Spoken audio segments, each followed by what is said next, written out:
For decades, scientists believed that true intelligence required a human-like brain with hundreds of specialized areas working together. But deep in the fossil record lies evidence of a dinosaur that shattered this assumption completely. Troodontids, sleek predators from 75 million years ago, were among the most encephalized non-avian dinosaurs, with brain features that suggest cognitive abilities potentially rivaling modern intelligent birds. Note, Troodon as a genus is contested. When we say Troodon in this video, we mean the Troodontid group known for enlarged brains and bird-like features. These small theropods achieved remarkable intelligence through an entirely alien neural blueprint, one that challenges everything we thought we knew about how smart minds evolve. The secret lies in understanding how radically different brain architectures can produce surprisingly similar intelligent behaviors.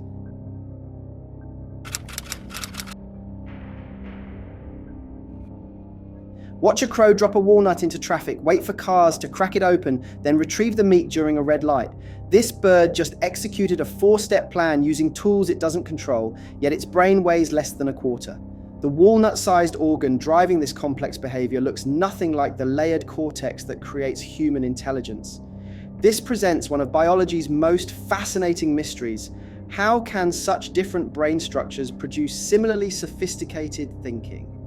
The mammalian brain builds intelligence through the neocortex, a 6-layered sheet, where neurons stack in organized columns.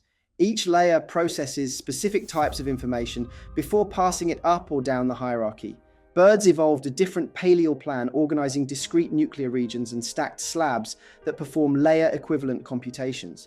The Wulst region handles higher-order processing, while the DVR controls complex behaviors through clustered neurons connected by precise pathways. Consider two computer systems running identical video games through fundamentally different code structures. Both achieve the same complex results despite their architectural differences.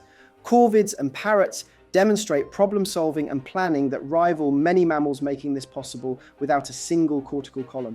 Recent studies reveal that some birds pack neuron counts and densities comparable to primates compressed into spaces a fraction the size. This hyperdense architecture creates processing power that rivals much larger mammalian brains through sheer efficiency rather than size. Endocasts show Troodontids occupied an intermediate position between non-avian theropods and crown birds, with optic lobes and forebrain regions more bird-like than earlier dinosaurs. Scientists initially dismissed bird intelligence precisely because they expected to find mammal-like features. When researchers looked for layered cortex in avian brains, they found nuclear clusters instead and concluded birds were simple creatures. This massive oversight persisted for decades while evidence of complex bird behaviors accumulated. The truth emerged when scientists mapped the precise neural highways connecting these distributed nuclei. Birds evolved a hub-and-spoke network where specialized processing centers communicate through dedicated pathways. Troodontids inherited this same blueprint, achieving remarkable cognitive abilities through avian neural architecture rather than mammalian cortical processing. But intelligence means nothing without the sensory equipment to gather information from the world. Forward-facing eyes and well-defined optic lobes in Troodontids indicate strong stereoscopic vision and visual processing comparable in function to predatory birds. This raises a compelling question: what prey required such precise visual targeting that evolution invested heavily in this expensive neural hardware? Most late Cretaceous small animals move predictably along established paths, making them seemingly easy targets for any competent predator. In one basal Troodontid cynovenator, the skull is only about 3.3 inches long, and the orbit is large 0.9 inches, indicating relatively large eyes for head size. The enlarged optic lobes behind these massive eyes processed visual information with remarkable sophistication. This visual system operated like a biological targeting computer, calculating distances, speeds, and trajectories with mathematical precision. Scientists are only now understanding how this combination created hunting capabilities that match the precision of modern predatory birds. The puzzle deepens when we consider that small mammals, lizards, and early birds represented relatively straightforward prey items. Why would natural selection favor such an energy-intensive visual system for hunting creatures that larger, less visually gifted predators captured routinely? The answer lies In the specific hunting challenges Troodontids faced in their complex late Cretaceous environment, modern barn owls detect mouse heartbeats at 20 feet and track prey movements in complete darkness using asymmetrically placed ears and forward-facing eyes. Troodontids' visual systems operated with similar precision but during daylight hours when visual information dominated. Cynovinator's endocast preserves a robust flocculus and well-defined optic lobe structures associated with refined visual tracking and head-neck coordination, supporting the idea Troodontids had precise sensory motor integration. Three-fingered hands with curved claws suggest Troodontids could grasp and manipulate prey, an anatomical advantage supported by the endocast evidence for refined motor control. The neural pathways connecting visual processing centers to motor control regions enabled incredibly fine-tuned coordination between what Troodontids saw and how they moved. Given the visual and motor specializations, Troodontids were likely agile, visually guided hunters able to pursue and manipulate small, fast prey, a mode of hunting consistent with enlarged optic lobes and a prominent flocculus. This individual hunting sophistication created the foundation for behaviors that would require coordination between multiple individuals working together. Fossil nesting sites and evidence of brooding and parental care among theropods and Troodontids suggest complex reproductive behavior that changed how we view dinosaur society forever.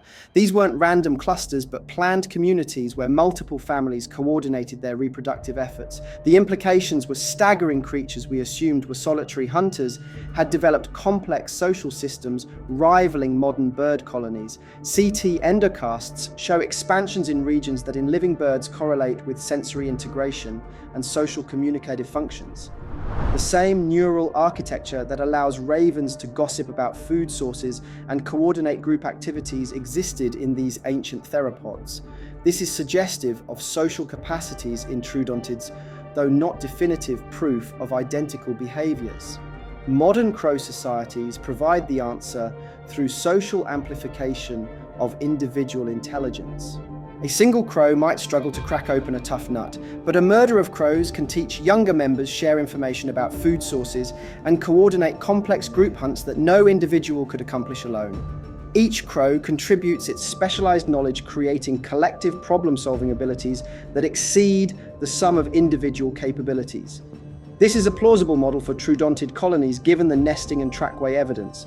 Dual clumped isotope analysis of Troodon eggshells reveals these dinosaurs maintain precise body temperatures during incubation, indicating sophisticated parental care and metabolic control. Fossil trackways from Alberta show different-sized Troodons moving together in coordinated groups with larger individuals flanking smaller ones in protective formations. Some Troodontids are preserved in bird-like resting postures, reinforcing behavioral parallels with birds. These weren't random gatherings, but organized social units with defined roles and hierarchies. Social intelligence creates exponential advantages when hunting becomes a group effort. While one Troodon might track prey through dense undergrowth, others could position themselves along escape routes or coordinate pincer movements to trap fast-moving targets. The rapid information processing required for such teamwork perfectly matched Troodon's avian-type neural circuits, which excel at integrating multiple sensory inputs and coordinating quick responses. Troodon achieved these complex social behaviors through the same distributed nuclear brain architecture that enables modern corvids to teach tool use, coordinate elaborate hunts, and maintain intricate social relationships. This social complexity represents the pinnacle of what non-flying dinosaur intelligence could achieve using the avian neural blueprint. But could this alien architecture have eventually produced something even more remarkable? The theoretical limits of this neural architecture reveal fascinating constraints that modern research is only beginning to understand. Could Troodon have eventually developed human-level intelligence if that asteroid had never struck Earth 66 million years ago? This question forces us to confront fundamental limits hidden within brain architecture itself. Recent theoretical research by Reiner and colleagues suggests that avian brain organization, despite its remarkable efficiency, may face inherent constraints when scaling up to human-like cognitive complexity. About 180, 200 functionally distinct cortical areas represent a modern estimate for humans, and Reiner uses that as a benchmark to show potential wiring problems in a nuclear pallium. Human intelligence operates through these distinct areas working together in intricate networks, with each region processing specific information types while maintaining connections to dozens of others. The avian nuclear system may face wiring problems that prevent such expansion. Think of two different city planning approaches. Mammalian brains resemble grid systems that can expand outward indefinitely, adding new neighborhoods while maintaining efficient connections.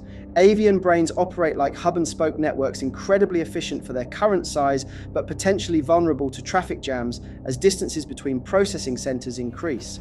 The core scaling argument involves three key constraints: increased axonal length between separated layer-equivalent nuclei, inability to use folding to bring functionally related zones into close contact across the pallium, and potential metabolic costs.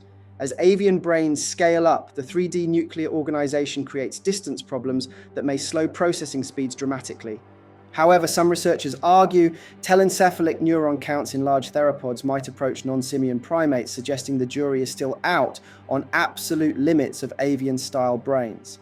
African grey parrots demonstrate abstract thinking and mathematical concepts, yet they cannot learn grammatical rules that 3-year-old humans master effortlessly. Ravens coordinate sophisticated group hunts, but never develop cumulative culture where knowledge builds across generations. Avian-style brains are extremely efficient and can support impressive cognition in corvids and parrots, but whether that architecture could be scaled to produce human-like symbolic culture remains debated and may face physical wiring and metabolic constraints. Troodon represents the peak achievement of an entirely different evolutionary strategy, proving that multiple valid paths to cognitive success exist in nature. This research fundamentally reshapes our understanding of intelligence itself. Troodontids show avian-like brain features and achieved among the highest encephalization levels of any non-avian dinosaurs. Their distributed nuclear processing created powerful cognitive abilities through an entirely different neural blueprint than our own. Yet comparative data and theoretical work suggest this avian-style architecture faces real constraints when scaling toward human-like cortical complexity. Rather than viewing cognition as a single ladder with humans at the peak, we must recognize intelligence as multiple evolutionary solutions, each adapted to specific survival challenges. If we meet truly alien minds someday, they may use very different architectures. Troodon reminds us to expect multiple solutions, not one inevitable path. Do you think evolution produced multiple equally valid forms of intelligence, or is human-style cognition uniquely scalable? Tell us below. Tell us. If you enjoyed this explanation, like and subscribe.